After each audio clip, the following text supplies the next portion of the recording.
Hi, my name is Joe Poliak and I'm with Keller Williams Real Estate. And in this video, I will go over strategies of how you can get your offer accepted in this crazy San Francisco Bay Area real estate market.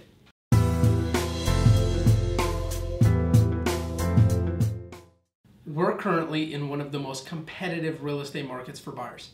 The number of homes available for sale is at historically low levels, while the number of buyers in the market remains high.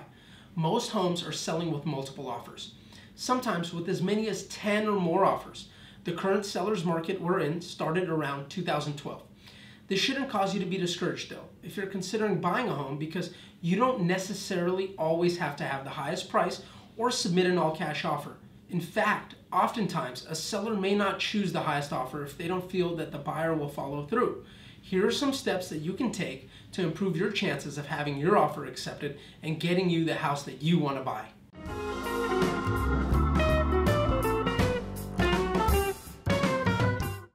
Whether you're working with a large bank such as B of A or Wells Fargo, or you're working with a mortgage broker, it's important that you have a solid pre-approval or underwritten approval. When you apply for a mortgage loan, your file is sent to the bank's underwriter, who starts reviewing your financial documentation, and they decide if they'll give you a loan and for how much. Traditionally, this was done when you were already in escrow. In our current market, to present a more enticing offer, many lenders will send your documentation to the underwriters preemptively so that you have a higher level of certainty if your loan will be approved or not. This will allow you to lower or potentially remove your loan contingency altogether.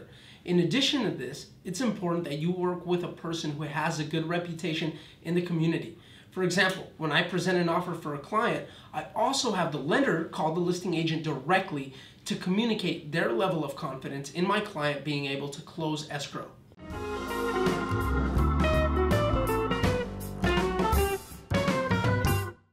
Most sellers have an emotional attachment to their home, especially if they've lived there for a long time. So they want to know who's going to live there after they sell it. Writing a personal cover letter about yourself and your family, what caused you to fall in love with their home, what you like about the area, and how you're going to take care of their home moving forward can make a huge difference in whether or not a seller decides to choose you. Now, a few things to keep in mind are that due to fair and equal housing laws, it's illegal for a seller to discriminate against anyone because of their race, religion, and so on. Also, if your offer is significantly lower than a competing offer, you likely won't have your offer accepted no matter how nice your cover letter is. I have had it happen in the past where a seller liked my client's cover letter so much that the agent reached out to me directly and said that we were off by $50,000 from the highest offer, and if we were willing to come up in price, they would accept ours. If a seller is choosing between your offer, which has a nice detailed cover letter, and another offer which does not have a cover letter, all else being equal, they will likely choose yours.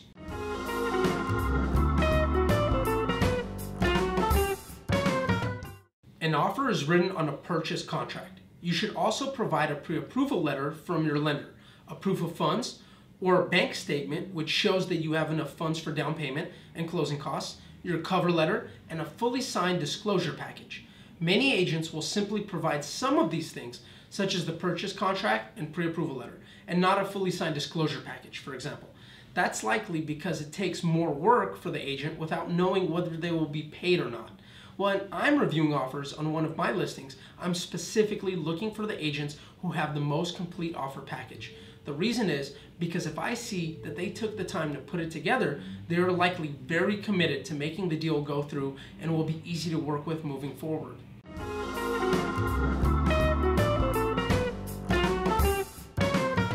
This is more advice for a real estate agent than it is for the buyer. Most of the time, experienced listing agents, those agents who sell over 80% of homes in a given area, like to work with someone they know will be professional and will be able to close the deal.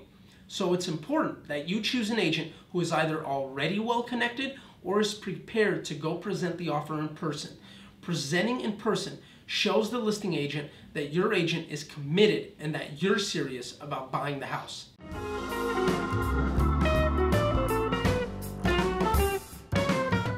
Because inventory levels are so low, you may not even see the home that you want on the market. In that case, you have to become more creative. Many realtors have what they call pocket listings.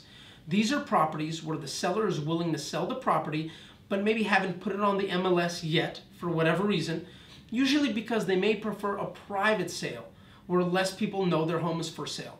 They may just not want to have an open house and spend the money to bring the property to a saleable condition. Again, my name is Joe Poliak with Keller Williams Real Estate, and I hope this video was helpful. If you have any more questions or you'd like to learn more, you can visit my YouTube channel and watch other videos I've made. You can also visit my website, joepoliak.com, and contact me directly. If you're thinking about buying a home, then please visit my buyer's page where you can search for homes for sale. If you're considering selling your home, then please visit my seller's page where you can receive a free home value estimate.